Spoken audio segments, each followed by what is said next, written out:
But in the center, when you rise, the Kundalini rises, most of the people have their Vishuddhi got up. Most of the people. So they have to either see that they are not guilty, or they have to see that there is no shouting, nothing, they are not aggressive in their shouts, and plus they have to see that they are completely in balance with themselves. So they are in the central path by which they become sweet, kind, and nice. So for us it is important to understand that our Vishuddhi is to be kept clear. First of all, we must have a beautiful heart, a very clean heart, and find out what's wrong with you, get it corrected, which can be done by anyone, and see that you just have a full idea about yourself, about your Vishuddhi. That's only possible, only again it's a vicious circle, if you have a good Vishuddhi. If you don't have a good Vishuddhi, you can never see yourself, because at the Vishuddhi point only you become the witness. You are just a witness when you are at a Vishuddhi point. So you have to be at the Vishuddhi a witness. If you have achieved the witness nature, then you can see in your Vishuddhi what's wrong with you, what's wrong with your problems, with your atmosphere, everything, and you will end up here only, thinking, oh, this is the one that is wrong. Now the main problem before us today is something else, is that we all have to ascend. And ascend with the equal strength. There's a story about some birds who were caught in a net. So they decided that we should get out of this net. And they tried. Everybody tried to get out. But nobody individually could work it out.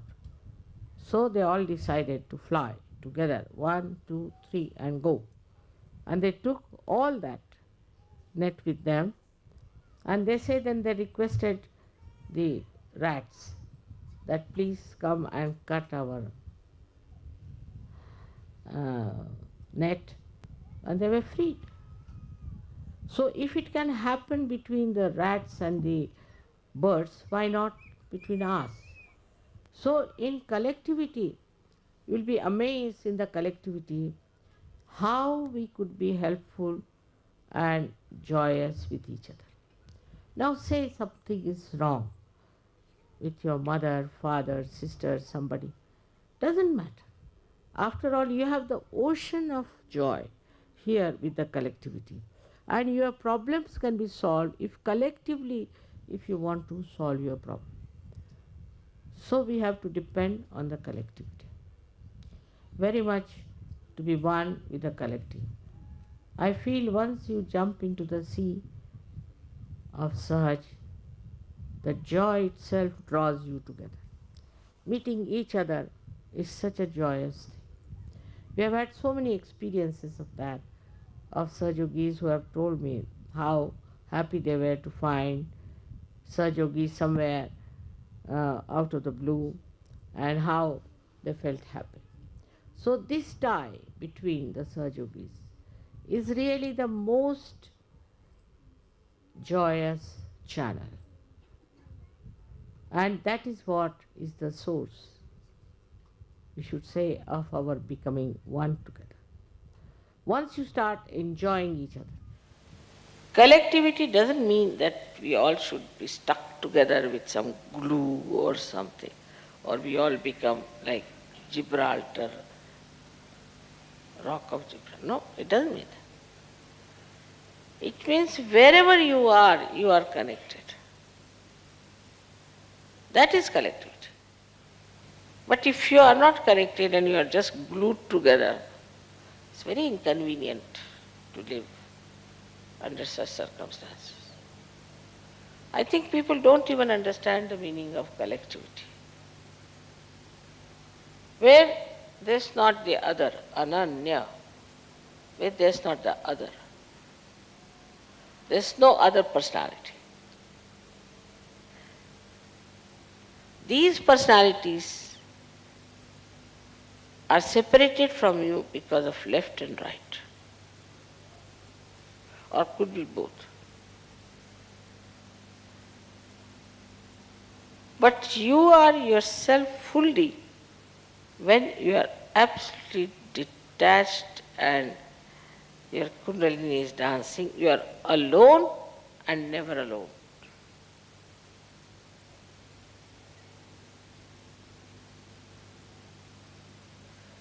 This oneness with the whole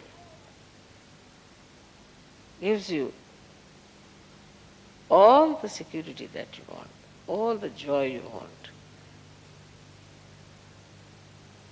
And that's why Kundalini awakening means collectivity.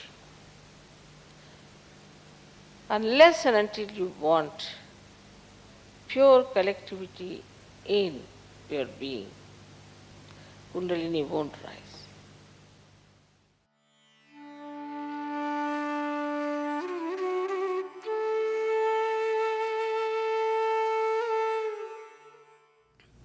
Now this chakra is, it is, placed between the two eyebrows. Now two eyes represent the left and the right side.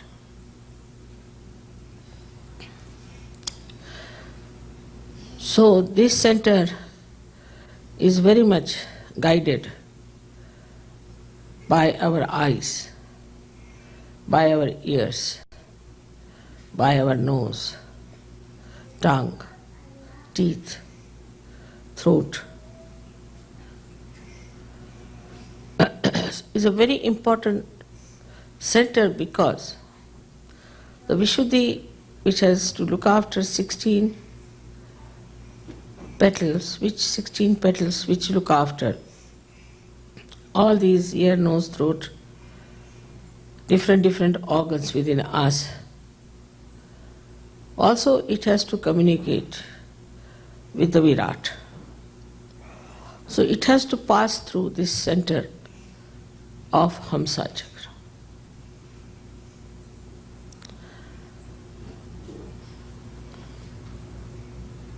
Hamsa Chakra is the very pivotal center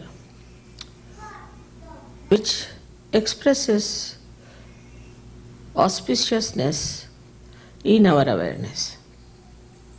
That means if this center is alert and awakened, then we immediately know what is auspicious and what is not auspicious.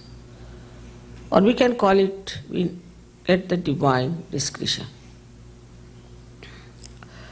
I think it is a part of the genetics that people have discretion between good and bad, destructive and constructive.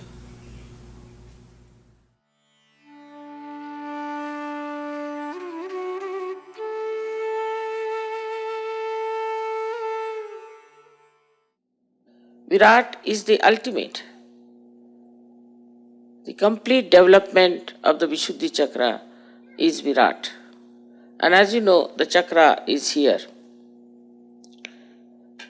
at this point. If this chakra is not all right, you are not correct. You behave in a manner that is not correct. You cannot communicate with other Sahajogis. You cannot be friendly, loving, and one with other Sahajogis. Unless and until this center here, Vishuddhi, is all right. And is part of the Ekadasha. Vishuddhi is the center of the Ekadasha Rudra. The discretion power becomes so beautiful of the Hamsa Chakra. because they are all connected, Vishuddhi, Hamsa and Virat. They are all connected centers. It's not only that the Virata improves, but Vishuddhi improves and Hamsa. So now what happens that you jump into collectivity. And the love and the affection and the understanding that you have for each other is remarkable. It's very enjoyable and very beautiful. So all that happens, absolutely happens in your brain. That's how your brain, which is the one which receives all the information and creates all the information, creates all the mental projections, becomes a new vehicle to create a dimension which goes higher, not declining. All of you are part and parcel of that. All of you are part and parcel of that. And all of you are important. All of you have to support that. All of you have to raise it. It is very important. You all should understand your own responsibility. And after Sahaja Yoga, after enlightenment, all the subtleties of the brain and the knowledge starts manifesting and expressing itself. But the greatest thing that happens, that integration takes place in your brain. It's not that your heart wants one thing and your brain wants another thing. The integration takes place, and when that integration takes place, it's so easy to lead a very dharmic life. Even without thinking about it, without reading about it, you just become dharmic. You are not to be told that you have to be dharmic. Innately, you become dharmic because your brain, which normally is used for rationality, for justifying all that is wrong, becomes dharmic, becomes divine.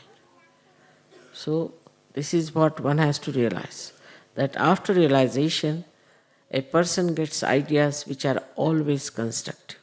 And if they are not, then you are not yet a Sahaja Yogi. Constructive and dharmic. That is very, very important for us to understand where is our mind going. Is it contradicting? It is telling something else than what it is. We have to just keep a watch, and you'll be amazed to see how your brain has changed its ways. The upside brain has become normal. This you can get very easily if you just meditate every day and see for yourself how the expression of your Sahasrara is penetrating into your being and is acting in your life. Then all the powers of Sahaja Yogi will be manifested, and you don't have to anymore doubt yourself, and others will never doubt. May God bless you.